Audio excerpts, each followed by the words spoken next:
بسم الله الرحمن الرحيم. السلام عليكم ورحمة الله وبركاته. waxaan salaamayaa dhammaan ummadda Soomaaliyeed meel walba ay joogaan. waxaan ku salaamayaa salaanta islaamka, salaanta ciidada sharafta leh. Salaamullaahi calaykum waraxmatullaahi wabarakaatuh. maanta waxaan rabnaa walaalaha Soomaaliyeed meel walba ay joogaan inaan la wadaagno book aanu review ku soo sameeynay, aanu soo qiimeynay si bulshada Soomaaliyeed meel walba ay joogaan xoga faa'iideen. bookan qawaacida siyaasadda iyo la falgelideeda.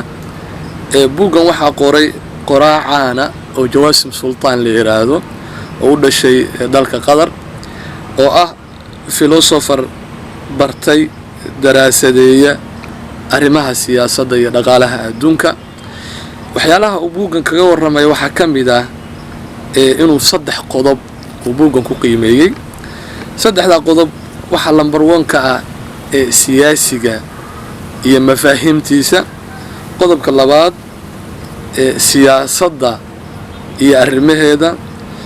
qodobka saddexaad siyaasadda iyo la falgelideeda. saddexda qodob ayuu si guud ugu qiimeeyay. waxyaalaha uu aad ka ugu qiimeeyay waxa kamid ah macnaha siyaasadda. waxa uu yiri siyaasaddu waa dhacda social phenomenon ah oo ka dhex dhalata jiritaanka aadanaha. waayo hadduu aadana jiro dabcan siyaasad waa imaanaysaa oo aragtida dhaqanka culture-ka diinta intaba waa lagu kala duwanaanaya. marka waxa loo baahan yahay siyaasad lagu maamulo dad meel wada degan si loo helo xal waara buu ku macneeyay siyaasadda iyo macnaheeda. sidoo kale waxa jiray eray kale uu ku macneeyo yiri as-siyaasa waa as-siraac min ajli al-quwwa was-sulda. loolanka u dhaxeeya iyo baratanka siyaasadda dadka wada degan oo dhul ahaan weeye.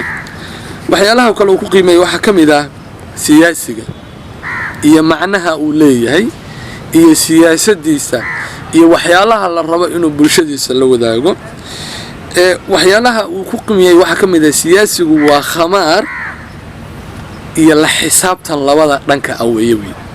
waxa la rabaa siyaasaddu inaysan khamaar ka noqon. qodob walba oo go'aana oo masiiriya oo aad qaadanayso waa inaad dib u soo xisaabisa waxa ka dhalan kara faa'iidada ay noqon kordho dadkaaga ma cuntamaysa iyo waxyaalo la halmaalo way. waxyaalaha kale oo aad ka ugu qiimeeyay waxa kamid ah falsafada siyaasadda, aragtida siyaasadda. macnaha wuxuu ka wadaa waa maxay falsafad? falsafad waa aragti siyaasadeed oo qeexaysa mowduucyo ay ka mid yihiin xorriyadda, cadaaladda, sinaanta, dastuurka, sharciga, fulinta awoodaha dastuuriga oo xaqa ah wey. waxyaalaha uu ku qiimeeyay oo aadka ugu daraasadeeyay arrimaha falsafadda ee political philosophy ah. waa book aad iyo aad muhiim u ah. waa book qofka siyaasiga wax badan ka turjumaya inuu akhriyo weeye.